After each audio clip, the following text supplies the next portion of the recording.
Greetings and welcome to the Bowling Green First United Methodist Church. We hope that you enjoy what you're about to see, and you can find us on the corner of Broadway and Church Streets at 11 o'clock on Sunday mornings. Or you can find us at bgmethodist.org and on Facebook at Bowling Green First United Methodist Church.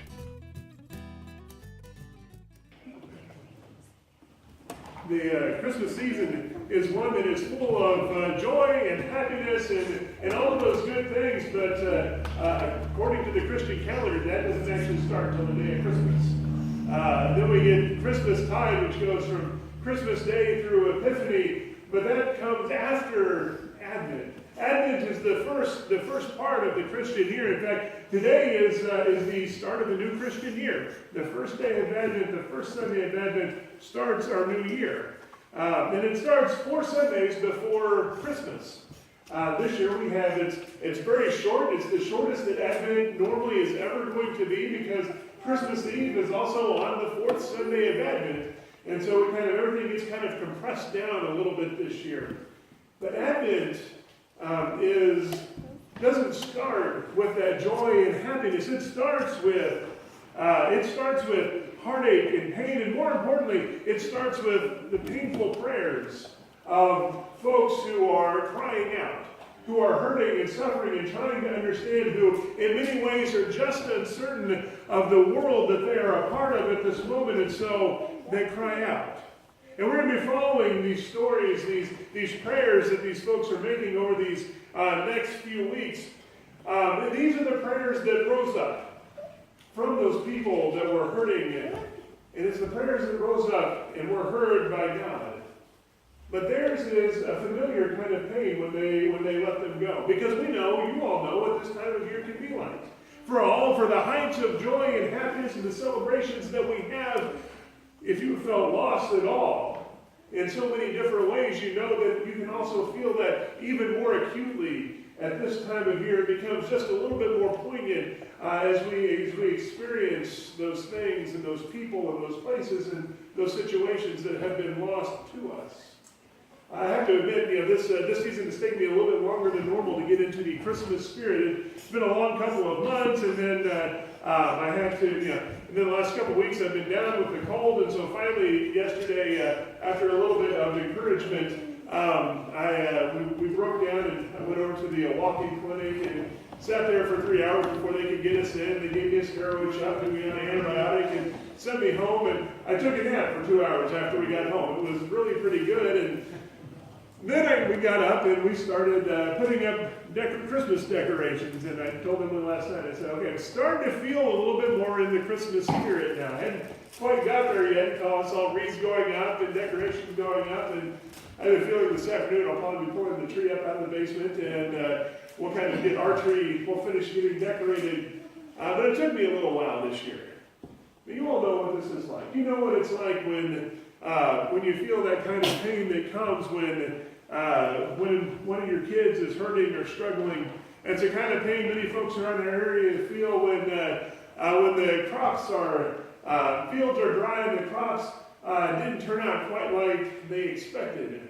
It's the kind of pain we feel when we look down at our money and we realize there is more month left than we have of finances to get us through.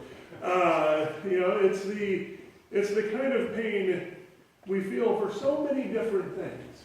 And that's just what's going on in our own lives. When you listen to the news and you look at it and you realize that there is so much else going on that's before we look at it, we see that scandals are rocking powerful places. North Korea is testing more missiles. Politicians and nations all over the world are doing things that we're trying to figure out what in the world they're doing and why are they doing it. It can seem and it can feel like we're at a very hard place. So what we do as Christian people, we pray. We pray and we lift that up and we give that up over to God.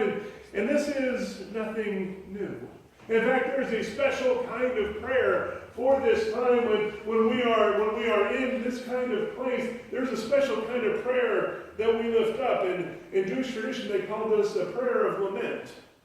In fact, we have in the Old Testament, it's not a long book, but we have the book of Lamentations that are just a series of laments that are offered up by the prophet Jeremiah, oftentimes for the people of Israel, but oftentimes also to the people of Jerusalem and of Israel, so that they know that their pain is being heard. And we hear that most clearly, seemingly, in verse 13 of our reading for this morning. What can I testify about you, daughter Jerusalem? Or how can I warn you?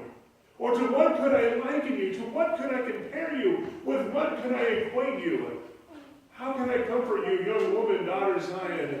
Your hurt is as vast as the sea. Who can heal you? That last question, who can heal you? The Jewish people at this time were familiar with laments. Those were the only kind of prayers they really had at this point. Jerusalem had been destroyed and taken over. They had been knocked into exile. Even when they came back from exile, it was still hard and it was rough, and they were never quite back to the same place they had been before. They were hurting and they were suffering. Who can heal you? It was these words. It was through these words that they gave their pain to God. And these words, they weren't afraid of what they would say anymore. Because how many of us at different points in time, we think we've got something hard and difficult we've got to tell someone, or we've got to tell God, but you hold back just that little piece of it because you don't want to go too far? They don't do that here. They let all of it out. They aren't afraid to let everything go and to give it up and over to God and to let Him know just how they feel. They've got nothing left to lose at this point. In many cases, what do we have left to lose? Well, we get our response. We get a response from this. This is a painting depicting Isaiah 11 verses 1 to 6. It was painted by a Quaker, and so there's more to that, but there's more to the painting. But hear these words again from Isaiah chapter 11. A shoot will come up from the stump of Jesse, fruit from his roots, a branch will bear fruit. The Spirit of the Lord will rest on him, the Spirit of wisdom and understanding, the Spirit of counsel and of might, the Spirit of the knowledge and fear of the Lord, and he will delight in the fear of the Lord. He will not judge by what he sees with his eyes, or decide by what he hears with his ears. But with righteousness he will judge the needy. With justice he will give decisions for the poor of the earth. He will strike the earth with the rod of his mouth. With the breath of his lips he will slay the wicked. Righteousness will be his belt, and faithfulness the sash around his waist.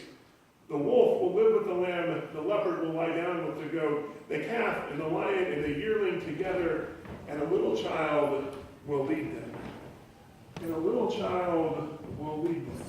In the midst of all that they have been going through and suffering from, it's those words that become so important. It's those words that lead us to this prophecy, this word from the prophet Isaiah every year at this season as we're looking towards the coming of Jesus, the coming of Christ in the form of a small child.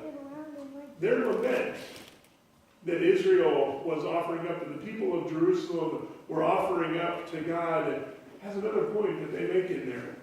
This comes in the very next verse from what we looked at before. Your prophets gave you worthless and empty visions. They didn't reveal your sin so as to prevent your captivity. Instead, they showed you worthless and incorrect prophecies. What is a worthless and incorrect prophecy? It's one that doesn't do something very important. It's one that doesn't reveal sin. It's one that doesn't reveal what we're actually dealing with in the world around us, in our lives, and the lives of others, and the things that are going on. It doesn't acknowledge what we've done, what other people have done, the things that have just happened. A worthless prophecy is full of fluff, but there is no filler. There is nothing, there's no substance to it. But here's the hope of Advent. The hope of Advent comes in Isaiah 11, because Isaiah doesn't hide back from the way the world is. Isaiah doesn't try and keep out all of the bad things, but Isaiah says that even in the midst of all of those things, there is hope.